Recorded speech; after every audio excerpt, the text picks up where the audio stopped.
డబ్బు, అనారోగ్యం, ఉద్యోగం, వ్యాపారం, అప్పులతో బాధపడుతున్నారా? మీకోసమే launch your future program. Manifestation courses join అయ్యారు, లా ఆఫ్ అట్రాక్షన్ నేర్చుకున్నారు. సో అఫర్మేషన్స్ అంటే ఏంటో రాసుకున్నారు. తర్వాత విజువలైజేషన్ కోసం ఒక బోర్డ్స్ తయారు చేసుకున్నారు. మీరు విజువలైజేషన్ చేస్తున్నారు, కానీ అనుకున్నది మాత్రం సాధించలేకపోతున్నారు. ఇది గనక మీ స్టేటస్ అయి ఉంటే, ప్రెజెంట్లీ మీరు ఉన్నటువంటి పొజిషన్ ఇది అయి ఉంటే, you need to understand something called quantum manifestation secrets. Classical ఫిజిక్స్కి క్వాంటమ్ ఫిజిక్స్కి తేడా ఏంటి అంటే, ఈ మేనిఫెస్టేషన్, క్వాంటమ్ మేనిఫెస్టేషన్లో మీకు కావాల్సుకున్నది ఇలా చిటికలో ఎట్లా సాధించుకోవచ్చు, చిటికెలో ఎలా సాధించుకోవచ్చు అనేది నేర్చుకొని మీ ఐడెంటిటీ షిఫ్ట్ ఇమీడియట్గా ఎట్లా అవ్వాలో సైంటిఫిక్గా తెలుసుకున్నారు అంటే, మీరు రోజు ఏదైతే అఫర్మేషన్స్ చేస్తున్నారో వాటితోటే, ఏ విజువలైజేషన్ బోర్డు వాడుతున్నారో దాంతోటే, ఏ విజువలైజేషన్ టెక్నిక్స్ వాడుతున్నారో దాంతోటే ఇంతకు క్రితం మీరు సాధించలేనిది ఈ క్వాంటమ్ మేనిఫెస్టేషన్ సీక్రెట్స్ ద్వారా సాధించగలుగుతారు. సో ఇంకెందుకు ఆలస్యం, నన్ను కలవాలంటే స్క్రీన్ మీద నెంబర్స్ డిస్ప్లే అవుతున్నాయి కదా, కలవండి. మా టీం మీకు సిద్ధంగా ఉంటారు సహాయం చేయడానికి. హలో నమస్తే, ప్రస్తుతం మనతో పాటు స్టూడియోలో quantum manifestation coach quantum Shah గారు ఉన్నారు. వీతో మేనిఫెస్టేషన్కి రిలేటెడ్ కొన్ని విషయాల్ని మనం తెలుసుకుందాం. హలో అండి, నమస్తే. నమస్తే మ్యామ్. అఫర్మేషన్స్ మనకి హార్ట్ నుంచి, మైండ్ నుంచి ప్యూర్గా మనము ఏదైతే థాట్ ప్రాసెస్లో చెప్తే మంచిగా మనకి మేనిఫెస్ట్ అవుతుందని అన్నారు. యాక్చువల్గా కొంతమందికి ఏంటి అంటే, ఎంత అఫర్మేషన్స్ చేసినా why it is resulting in అంటే కొంతమందికి నెగిటివ్ రిజల్ట్ అనేది వస్తుంది. లైక్ అంటే అప్పుడు వాళ్ళకి డౌట్ వస్తుంది, అంటే నేను అనుకునేది పాజిటివ్గానే నేను అనుకుంటూ వచ్చాను, బట్ ఎందుకు it turned out to be నెగిటివ్గా మనకి ఎందుకు వచ్చింది రిజల్ట్ అని. సో వాట్స్ రాంగ్ అంటారు అసలు? జస్ట్ ఒక ఉదాహరణ, చిన్న స్టోరీ చెప్తాను అనమాట. నేను ఇనీషియల్ డేస్లో, అంటే కార్ డ్రైవింగ్ చేసుకునే ఇనీషియల్ డేస్లో ఏం చేశానంటే, ఓకే టీచర్ చెప్పాడు నాకు కార్ డ్రైవింగ్ ఇది రెండు పెడల్స్ ఎట్లా వాడాలి, రెండు కాళ్ళు ఎట్లా ఆపరేట్ చేయాలనేసి. రైట్, నేనేం చేస్తున్నానంటే చాలా బాగా రేస్ చేస్తున్నాను కార్ని. ఆయన రేస్ చేసినప్పుడు ముందుకెళ్ళింది బాగానే, ఆయన రేస్ చేసినప్పుడు తర్వాత డ్రైవర్ సీట్ నాకు ఇచ్చాడు. ఓకే, అతను నా కోచింగ్ పొజిషన్లో ఉన్నాడు. నేను బాగా రేస్ చేస్తున్నాను, ఎంత మ్యాక్సిమం రేస్ చేస్తున్నాను, ఇంకా అఫర్మేషన్ ఇంకా రేస్ చేస్తున్నాను. కారు ముందుకు వెళ్ళటం లేదు. ఏంటి సార్ అని అడిగాను. ఆయన నా వైపు చూశాడు, నా కాళ్ళ వైపు చూశాడు, అంటే నా యాక్టివిటీస్ ఎలా ఉన్నాయి అనేది అబ్జర్వేషన్ చేశాడు.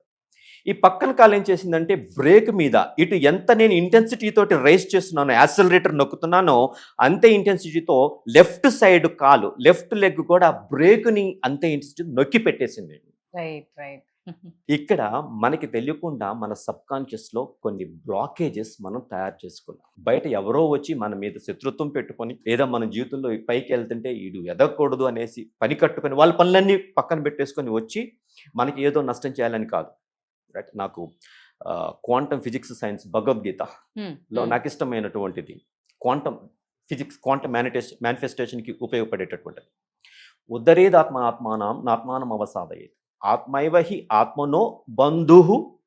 అంటే నా కార్ యాక్సిలరేటర్ నొక్కితే నేను ముందుకెళ్ళాను అంటే నేను ఫ్రెండ్ని, నాకు కావాల్సిన డిస్టెన్స్ వరకు నేను వెళ్తాను, సేఫ్గా వెళ్తాను, నా పని నేను చేసుకుంటాను. రైట్, ఆత్మైవ రిపు ఆత్మన రిపు శత్రువు. నాకు నేను ముందుకు వెళ్ళట్లేదు అంటే నాకు నేనే శత్రువుని, నాకు నేనే బ్రేక్ వేసుకుంటున్నాను. రైట్, నెంబర్ 1 థింగ్ హియర్ మనం చేయాల్సింది ఏంటి అంటే, క్వాంటమ్ ఫిజిక్స్లో మనం హార్ట్ని చాలా ఇంపార్టెంట్గా తీసుకుంటాం. We don't work at brain level. Number 1, ప్రతిదీ ఏదైతే సృష్టించబడిందో మనిషి యొక్క ఆలోచన నుంచే సృష్టించబడింది, మెదడు నుంచే సృష్టించబడింది. ఏదైతే మనం నేర్చుకుంటున్నామో మెదడు ద్వారానే నేర్చుకుంటున్నాము. ఎట్ ద సేమ్ టైం సైంటిస్టులు ఇప్పుడు ప్రూఫ్ చేసింది ఏంటి అంటే, హృదయానికి కూడా న్యూరాన్స్ ఉన్నాయంట. మనం ఎట్లయితే మెదడులో ఆలోచిస్తున్నాము, స్టోర్ చేసుకుంటున్నామో, హృదయంలో కూడా న్యూరాన్స్ ఉన్నాయంట. హృదయం కూడా ఆలోచించగలుగుతుంది, గుర్తుంచుకోగలుగుతుంది. ఇంకొక స్టెప్ వాళ్ళు ముందుకు వెళ్ళి ఏం చేశారంటే, గట్, జీర్ణ వ్యవస్థ, ప్రేగులు, వాటికి కూడా బ్రెయిన్ ఉంటుందంట, వాటికి కూడా మెమరీ ఉంటుందంట. మన చిన్నప్పటి నుంచి విన్నాము మల విసర్జన చాలా ఇంపార్టెన్స్ ఇవ్వాలని. తర్వాత డాక్టర్ మంతెన సత్యనారాయణ రాజు గారు మహానుభావుడు, మంచి సేవ్ చేస్తున్నారు. ఆయన్ని కొంచెం హ్యూమరస్గా సినిమాలో కూడా పెట్టారు, ఎప్పుడు అదే మాట్లాడతారు అనేసి. కానీ ఇప్పుడు దాని యొక్క గొప్పతనం తెలుస్తుంది. సైంటిస్టులు చెప్తున్నారు, మెదడు ఇక్కడ ఒక్క చోట కాదు, మెదడు ఇక్కడ జీర్ణ వ్యవస్థ 3 చోట్ల ఉంది అని. నేను హృదయం గురించి మాట్లాడు. ప్రతి క్వాంటమ్ ఫిజిక్స్ స్క్రిప్చర్లో, భగవద్గీతలో కూడా, బైబిల్లో కూడా, ఖురాన్లో కూడా ఈ హృదయం అనే దానికి చాలా ప్రయారిటీ ఇచ్చారు. తర్వాత మెదడులో లెఫ్ట్ సైడ్, రైట్ సైడ్ అని ఉన్నాయి. ఎడమ మెదడు, కుడి మెదడు. చూడండి, మన ఈ 6 అడుగులు 7 అడుగులు 5 అడుగుల శరీరాన్ని, 50 కేజీలు 100 కేజీలు 200 కేజీల శరీరాన్ని, ఈ 1400 గ్రాముల ప్రతి ఎదిగిన మనిషిలో ఉండేది 1400 గ్రాముల మెదడు. ఈ 1400 గ్రాముల మెదడు ఏదైతే 2 అరచేతుల్లో వస్తుందో, ఎడమ మెదడు కుడి మెదడు, ఇదే మన జీవితాన్ని నడిపిస్తుంది, శాసిస్తుంది. అయితే ఇక్కడ ఈ మెదడుకి ఏంటి అంటే మంచి చెడు, ప్రేమ అసహ్యం, అటు వెళ్దామా ఇటు వెళ్దామా, ఆప్షన్స్, ఇది కాకపోతే ఇంకోటి ఉందా అనేటటువంటి అటు ఇటు అనేటటువంటిది ఉంది logic. Right. Next coming to the heart. నేను మాట్లాడేది ఈ ఫిజియోలాజికల్ హార్ట్ కాదు, ఏది బ్లడ్ని పంప్ చేసే హార్ట్ కాదు, హృదయం. అది గుండె. నేను మాట్లాడేది హృదయం గురించి. ఈ హృదయం ఏంటి అంటే ఒక్కటే దానికి తెలుసు, లవ్, ప్రేమ. రైట్. తత్ర కోమోహ కహ శోకః యత్ర ఏకత్వం అనుపశ్యతః అంటే శ్వేతోపనిషత్తులో ఉంది. ఈ మనిషికి ద్వేషము, కుళ్ళు, అసూయ, పగలు, కోపాలు ఇవన్నీ ఎందుకు వస్తాయంటే వాడు వేరు నేను వేరు, ఎడమ వేరు కుడి వేరు అన్నప్పుడు వస్తాయి. ఎప్పుడైతే ఈ హృదయం ఇంకొక పెద్ద హృదయంలో నుంచి వచ్చింది, ఇది నా తండ్రి హృదయంలో నుంచి, ఇది నా తండ్రి హృదయం ఒక చోట నుంచే వచ్చింది, ఇదంతా విడిపోయినా కూడా కలిసే ఉన్నాయనేటటువంటి ఐకమత్యంతో ఉంటే they are united brothers, they are ideal brothers. Right. లేదు ఈ హృదయం వేరు ఆ హృదయం వేరు అంటే as per Abrahamic thing, first మరణం భూమి మీద ఒక మర్డర్ ద్వారా జరిగింది. ఓకే, ఆదాము మొదటి వ్యక్తి అనుకుంటే ఆదాముకి 2 కొడుకులు, Abel and Cain. So Abel ఏం చేశాడు అంటే తనకి వచ్చిన దాంట్లో నుంచి గ్రాటిట్యూడ్గా యూనివర్స్కి కొంత తిరిగి ఇచ్చేసాడు. The best thing, thank you, నువ్వే ఇచ్చావు, థ్యాంక్ యూ అని ఒక రిటర్న్ గిఫ్ట్ ఇద్దామనేసి ఒక గిఫ్ట్ ఇచ్చాడు. అతని బ్రదర్ కెయిన్ అనేవాడు ఏం చేశాడంటే universe has considered your gift but not considered my gift. అక్కడ ఇచ్చే గుండెని చూస్తుంది యూనివర్స్, నువ్వు ఇచ్చే రూపాయిని చూడదు, పత్రం, పుష్పం, ఫలంతో ఇది చూడదు, దాని వెనకాల ఉన్నటువంటి ఇంటెన్షన్, ఉద్దేశం, సంకల్పం చూస్తుంది. కాబట్టి అతని గిఫ్ట్ ని యాక్సెప్ట్ చేసింది, మళ్ళీ రిటర్న్ 10 times గిఫ్ట్ ఇచ్చింది. బట్ కెయిన్ అనే వ్యక్తికి మాత్రం కన్సిడర్ చేయాల. అతను ఇది ఏం చేసుకోవాలి, అతను హృదయం ఎట్లా ఆపరేట్ చేస్తున్నాడు, అతను ఎట్లా పని చేస్తున్నాడు, ఎట్లా సాధిస్తున్నాడు, ఎట్లా క్వాంటమ్ మేనిఫెస్టేషన్ చేస్తున్నాడు అనేది నేర్చుకోవాల్సింది పోయి ద్వేషం పెంచుకున్నాడు. అంటే మెదడు వాడాడు, నేను వేరు అది వేరు, మర్డర్ చేసి. అంటే భూమి మీద జరిగిన మొట్టమొదటి మరణం మర్డర్ ద్వారా. సో అక్కడి నుంచి వచ్చిందే ఒక గిల్ట్, మనకి తెలియకుండా మనలో ఉండిపోయింది ఒక గిల్ట్. అరే నేను ఏదో తప్పు చేశాను అందుకే ఇది జరిగింది. బట్ యూనివర్స్ అట్లా కాదు, నువ్వు ఎన్నిసార్లు తప్పు చేయి, ఇదంతా తయారు చేసింది నీకోసమే, మారు చాలు.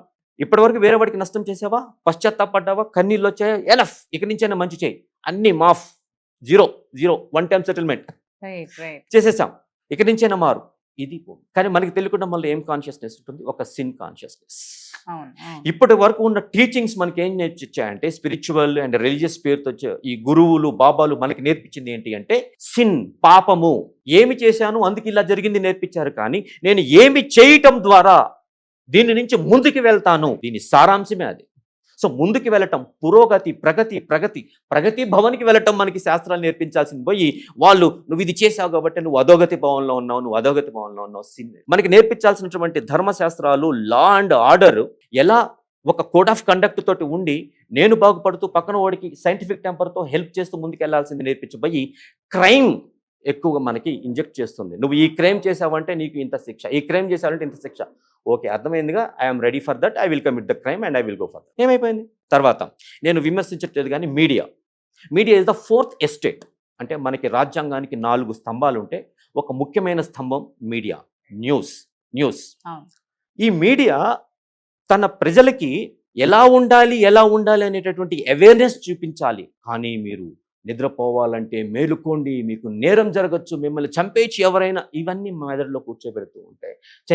మనిషి నిద్రపోయే ముందు ఎప్పుడైతే తీటా స్టేట్కి వెళ్ళి మేనిఫెస్టేషన్ ఈజీకి వెళ్ళే స్థితిలో భయాలు, ఆందోళనలు, అమ్మో క్రైమ్ అవి పెడితే అదే మేనిఫెస్ట్ అవుతుంది.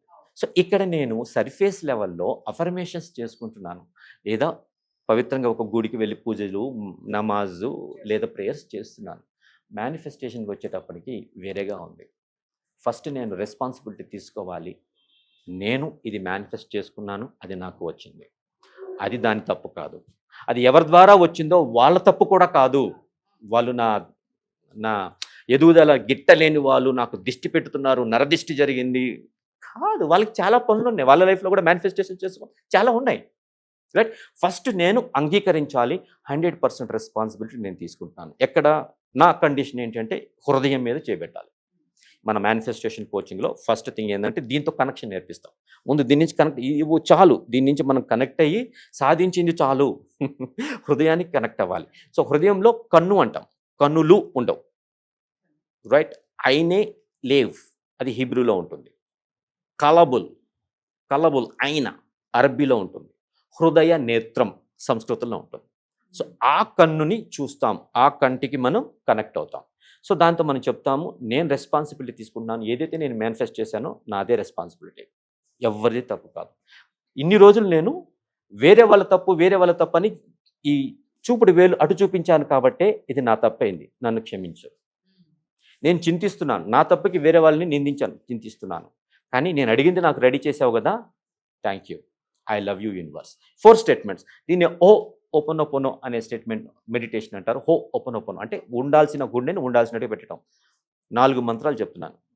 కళ్ళు మూసుకొని హాయిగా మెడిటేషన్ చేసుకొని ప్రాణాయామం చేసుకోండి. మనం వర్క్షాప్స్లో అంటే కరెక్ట్గా ఎలా చెప్పించాలి చేయొచ్చు. జస్ట్ జనరల్గా చెప్తున్నాను. ఈ చెయ్యి ఇక్కడ, 2 చేతులు ఇక్కడ పెట్టేసి కొంచెం బ్రీతింగ్ 3 సార్లు తీసుకొని, ఈ బ్రీతింగ్ ఎట్లా లోపలికి మీరు తీసుకునేటప్పుడు 1 2 3 4 అనుకోండి, బయటకు వదిలేటప్పుడు కనీసం 5 అన్న బ్రీతింగ్ అవుట్ అవ్వాలి. లేదు మీరు ఆల్రెడీ ప్రాణాయామం బాగా చేసి కొంచెం బ్రీతింగ్ బాగుంది, ఇన్హేలేషన్ ఒక 20 సెకండ్స్ వచ్చింది అనుకోండి, ఎక్సలేషన్ 21 సెకండ్స్ అన్నా ఉండాలి. That is the rule.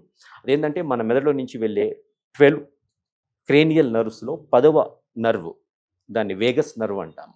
ఆ వేగస్ నర్వ్కి మనం ఇండైరెక్ట్గా చెప్తున్నాను, I am safe, I am taking the responsibility అని. చేసిన తర్వాత 4 మంత్రాలు. మంత్రం నెంబర్ 1, ఐ ఆమ్ సారీ, ఏది జరిగినా నాకు అనంగా జరిగింది, నేను దాన్ని పశ్చాత్తాపడు, ఐ ఆమ్ సారీ. 2వ మంత్రం, ప్లీజ్ ఫర్గివ్ మీ, నన్ను క్షమాపణ అడుగుతున్నాను, వేరే వాళ్ళని నిందించాను, క్షమాపణ అడుగుతున్నాను. 3వది, థ్యాంక్ యూ, నాకు కావాల్సింది నాకు నువ్వు ఇచ్చేసావు, థ్యాంక్ యూ. 4వ మంత్రం, ఐ లవ్ యూ, నేను పుట్టడానికి ముందే నాకు అన్ని రెడీ చేసి పెట్టేసావు, ఐ లవ్ యూ.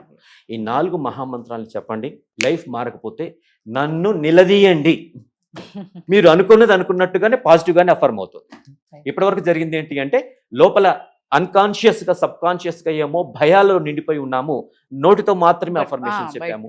ఇప్పుడు మార్చేసేయండి, లోపల ఫీల్ అవుతూ చెప్పండి, అంత రెస్పాన్సిబిలిటీ తీసుకోండి. 4 మంత్రులు, I'm sorry, please forgive me, thank you, I love you. That's it. ఇలా అఫర్మేషన్ చేస్తే మనకి మంచి పాజిటివ్ అనేది వస్తుందంట. రైట్, థ్యాంక్ యూ అండి, థ్యాంక్ యూ సో మచ్. నమస్తే. Yeah.